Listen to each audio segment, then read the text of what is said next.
नमस्कार दोस्तों, आप सभी का स्वागत है कृष्ण प्रज्ञा यूट्यूब चैनल में। दोस्तों, क्या आप जानते हो भगवान का अवतार धारण करने का क्या कारण होता है? बहुत ही महत्वपूर्ण प्रश्न है।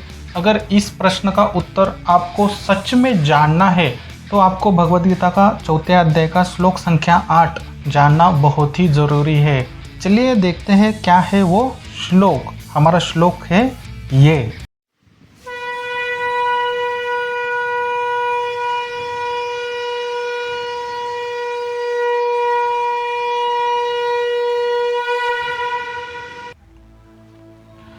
परित्राणाय साधूनां विनाशाय च दुष्कृतां धर्म संस्थापनार्थाय संभवामि युगे युगे।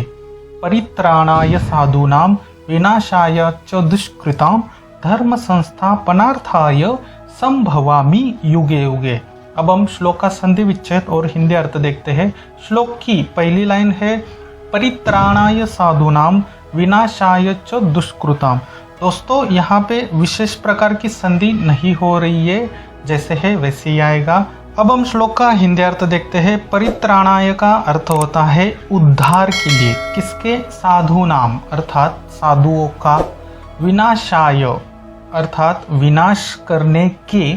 च लिए किसके? दुष्कृताम का अर्थ होता है दुष्टों का।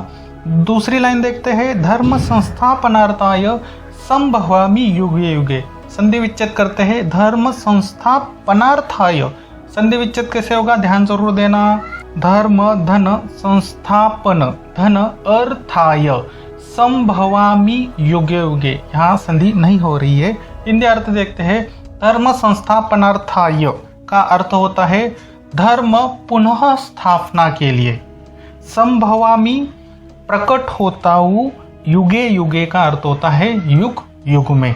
तो दोस्तों, आज हमने भगवद गीता का 4 अध्याय का श्लोक संख्या 7 और उसके साथ क्या देखा? संधि विच्छेद देखा और शब्दशः हिंदी अर्थ देखा। चलिए देखते हैं संस्कृत श्लोक कैसे पढ़ते हैं। श्लोक का हिंदी अर्थ क्या है? हम यहाँ पे 2 बार श्लोक बोलेंगे। आप भी पीछे से बोलिए ताकि आपका भी श्लोक बोलने का सराव अच्छे से हो जाए। परित्राणाय साधूनां विनाशाय च दुष्कृतां धर्म संस्थापनार्थाय संभवामि युगे युगे। परित्राणाय साधूनां विनाशाय च दुष्कृतां धर्म संस्थापनार्थाय संभवामि युगे युगे। भगवान श्री कृष्ण अर्जुन को क्या बोलते हैं? ध्यान जरूर देना। परित्राणाय साधूनां विनाशाय च दुष्कृतां अर्थात उद्धार के लिए साधु का और विनाश के लिए दुष्टों का।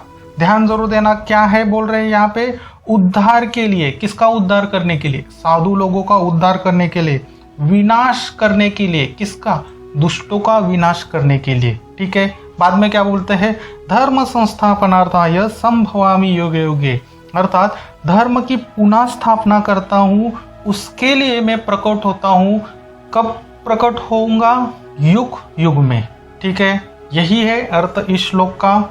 चलिए देखते हैं श्लोक कैसे याद रखें विद विजुअलाइजेशन। किसी भी श्लोक को याद रखना है तो क्या करते हैं? विजुअलाइजेशन करते हैं। 5 ज्ञानेंद्रियों का यूज करना बहुत ही जरूरी है। कृपया करके आंखें बंद कीजिए। कुरुक्षेत्र की युद्ध भूमि पर है आप, मैं, भगवान श्री कृष्ण, अर्जुन। भगवान श्री कृष्ण और अर्जुन का दिव्य संवाद शुरू है। मन की आंखों से देखने का प्रयास जरूर कीजिए। खुद को फील कीजिए कि आप कुरुक्षेत्र की युद्ध भूमि पर है। पिछले श्लोक में हमने क्या देखा था कि मैं अपने आप को प्रकट करता हूँ। प्रकट क्यों करता हूँ? अवतार में क्यों लेता हूँ? उद्धार करता हूँ। किसका? साधु लोगों का। सप्त ऋषियों का क्या करता हूँ? उद्धार करता हूँ। और विनाश करता हूँ। किसका? जो दुष्ट लोग हैं उनका विनाश करता हूँ।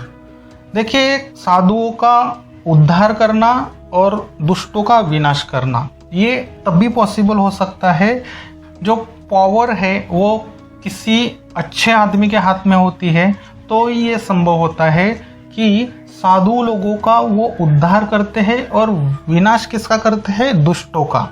ठीक है। बाद में क्या बोलते हैं? देखिए, अब यहाँ पे साधुओं का तो उद्धार किया, दुष्टों का विनाश किया, ऐसे नहीं। बाद में और एक काम करते हैं कि धर्म की पुनः स्थापना करते हैं। यानी कि साधु लोगों का जो धर्म है जो लिप्त होता है, क्यों लिप्त होता है, ये दुष्टों की वजह से लिप्त होता है, तो उसी धर्म की पुनः स्थापना करते हैं और उसके लिए भगवान श्री कृष्ण, भगवान श्री राम, भगवान परशुराम हमेशा प्रकट होते हैं, होते रहेंगे, युग में युगों युगों प्रकट होने ही वाले हैं। आपको पता है परशुराम ने अवतार लिया था किसके लिए, क्षत्रियों का समाप्ति के लिए, इसलिए उन्होंने 21 बार क्षत्रियों को समाप्त किया था। उन्होंने क्षत्रियों को समाप्त क्यों किया था, उनकी कुछ ऐसी पर्सनली दुश्मनी नहीं थी, लेकिन जो क्षत्रिय थे वो ब्राह्मण और दूसरे जो वर्ण के लोग हैं उनके ऊपर अत्याचार करते थे। प्रभु श्री राम ने क्या किया, जो क्षत्रिय है उनका उद्धार किया, क्योंकि उस समय क्षत्रियों की जरूरत थी। भगवान श्री कृष्ण ने क्या किया, अर्जुन और पांडव और सभी मनुष्यों का उद्धार करने के लिए जन्म लिया। कंस को मारा, कौन था कंस, क्षत्रिय था।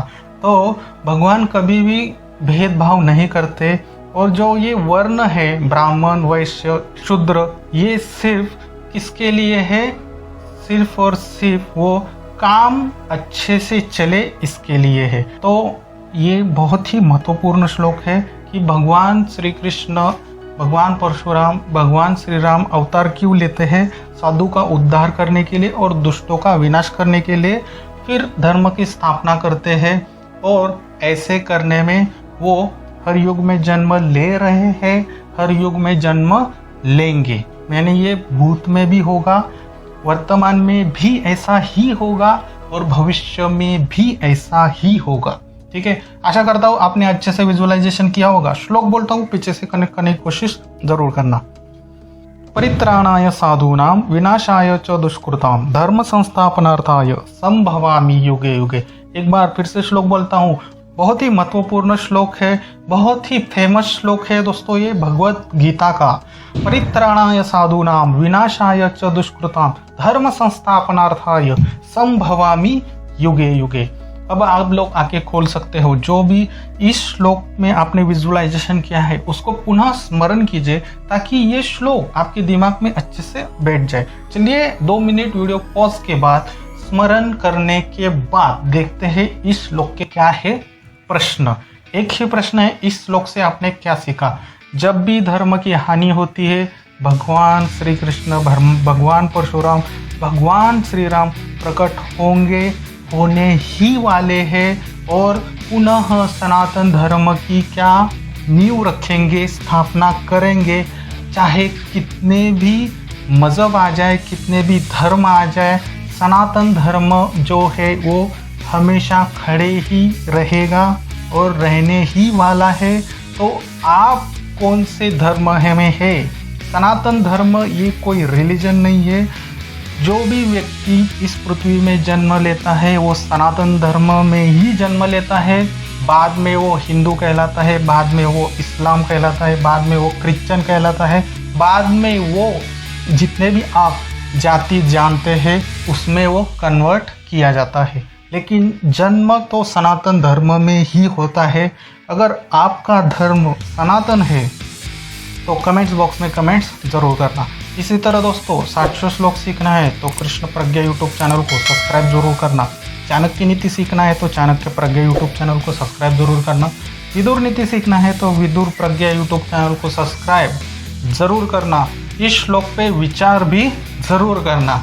फिर मिलते हैं अगले श्लोक में, तब तक के लिए हरे कृष्णा।